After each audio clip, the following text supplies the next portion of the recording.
पहली बार आपको शैतान की स्क्रिप्ट सुना, कैसा लगा?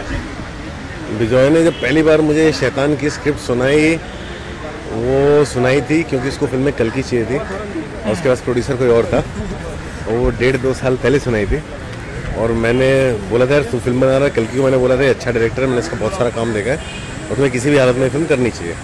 तो स्क्रिप्ट मेरी सुनी हुई थी 1.5 साल तक, मैं देख रहा था बिजॉय की फिल्म शुरू नहीं हो रही, तो मैंने उसको बोला कि ये फिल्म शुरू क्यों नहीं हो रही, बोलता नहीं हो रहा है, वर्कआउट हो रहा है प्रोड्यूसर।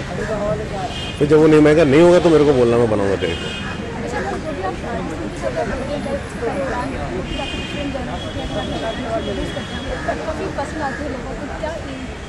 आई थिंक मैं I will be a more successful producer than a director.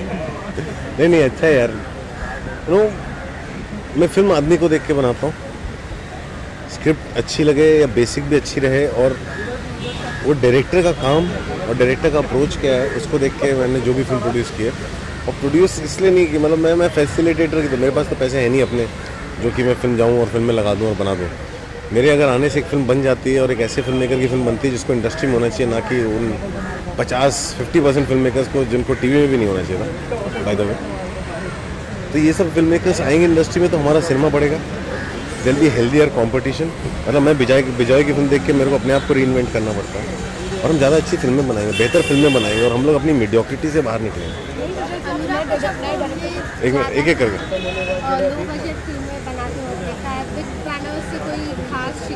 कोई शिकायत नहीं है, मेरी औकात जितनी मैं उतनी में फिल्म बनाता हूँ। मतलब हमारे पास ऐसा कोई यार 17 साल इंडस्ट्री में रहने के बाद पहली बार घर खरीदा है, वो भी उधार मांग के। सो समझ रहे हो, तो हम लोग की जितनी औकात है उतने में फिल्म बनाते हैं, अपने चादर के बाहर पैर नहीं फैलाते। और कम बजट फिल्म बनाने का फ़ायदा ये होता है कि हमें ज़्यादा एक्सपेरिमेंट करने को मिलता है, हमें नई बाउंड्रीज पुश करने को मिलती हैं, हमें नई रेखाएं खींचने को मिलती हैं, हम नई नई चीज़ें कर पाते हैं। कम बजट का ये भी फ़ायदा होता है कि हमारी फिल्म में फिर हमें स्टार के पीछे भागना नहीं पड़ता है, और जब हम स्टार के पीछे नहीं भागते तो स्टार को बार बार जस्टिफाई नहीं करना पड़ता, उसकी इमेज को जस्टिफाई नहीं करना पड़ता, और नए एक्टर्स के साथ हम जो चाहे कर सकते हैं। और कल को जो एडिटिंग चॉइसेस में अगर कुछ निकालना भी पड़े तो नए एक्टर आसानी से माफ़ कर देते हैं, एक स्टार नहीं माफ़ कर पाता। तो फिल्म बनाने का पर्पज़ सिर्फ फिल्म बनाना तभी हो पाता है जब बजट कम हो और स्टार ना हो।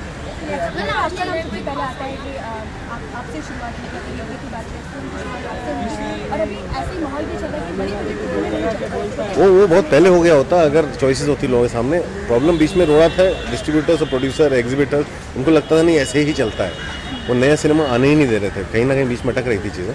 लेकिन अब आने चालू हो गया और अब ऑडियंस के सामने चॉइसेस आ गए तो ऑडियंस ने रिजेक्ट करना चालू कर दिया। ऑडियंस को आप कब तक बेवकूफ़ बनाते रहोगे? कुछ नहीं तो आप नई कहानी तो सुनो, नया एक्सपीरियंस तो दो, एक नई चीज़ तो देखें।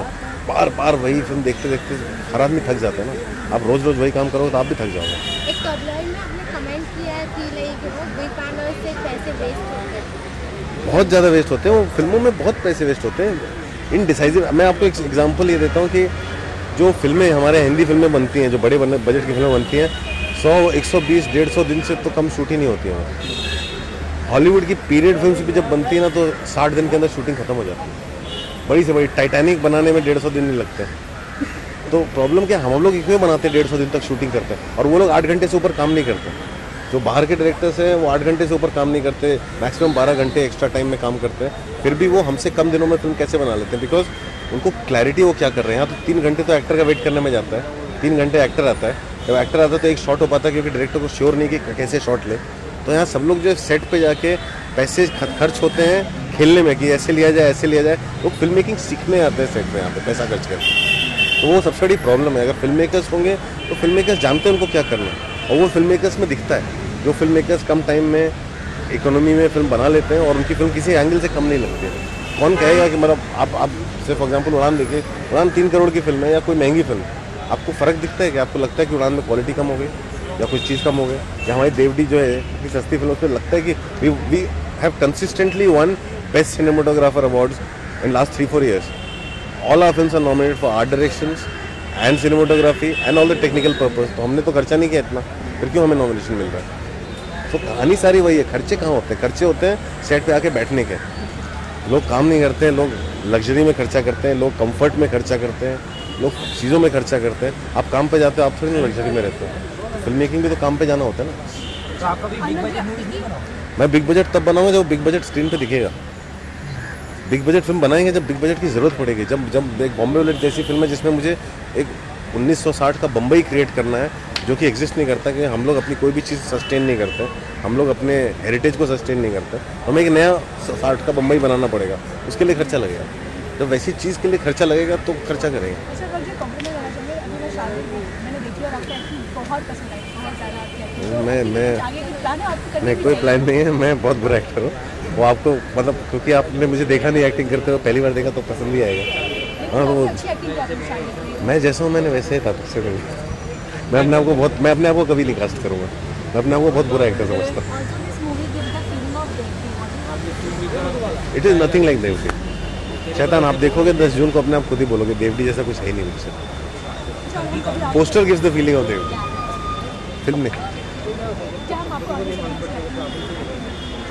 वो कभी कभी इक्का दुक्का हो जाता है, कभी कभी इमोशनली ब्लैकमेल हो जाता हूँ, कभी कभी गलती से हो जाता है।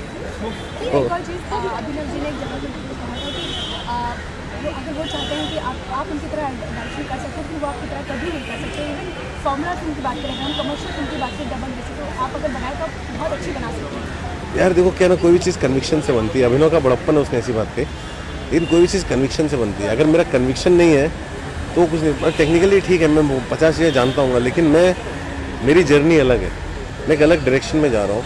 मैं वो नई चीज़ें एक्सप्लोर करना चाहता हूँ, मीडियम में, फॉर्म में, कहानियों में, जो कोई और नहीं कर रहा है, जो मैंने पहले कभी नहीं किया है। और मेरे लिए कांस्टेंट जर्नी है सीखने की। तो जो चीज़ मैं ऑलरेडी जानता हूँ वो मुझे नहीं करना है, मुझे वो करना है जो मैं नहीं जानता हूँ। वो मेरी अपनी जर्नी में जा रहा हूँ। जब तक जाने को मिल रहा है, जब तक लोग ट्रस्ट कर रहे हैं, भरोसा कर रहे हैं, जब तक ऑडियंस भी जाने दे रही है, मैं जाऊँगा। मैं तो शुरू से करता रहा हूँ, 7 साल किसी का भरोसा नहीं था, तो भी वही कर रहा था। अब भरोसा है तो अब क्यों ना करूँ। अभी कुछ नहीं, अभी शैतान के बाद येलो बूट्स रिलीज़ होगी 2 सितंबर को। अक्टूबर में ही माइकल की रिलीज़ है, और साल के आखिर में दोनों पार्ट वासेपुर आएंगे, और बाकी फिल्में अभी प्रोडक्शन में जाएंगी कुछ। तो ये प्लान है हमारा आगे का, काफ़ी सारा काम हो रहा है। एक और आखिरी सवाल, आपकी फिल्में एकदम अलग तरह की होती है, कभी आइटम नंबर नहीं होता, आजकल ऐसा माहौल चला है कि हर किसी। अरे क्या आइटम नंबर नहीं, इमोशनल अत्याचार आइटम नंबर नहीं था क्या?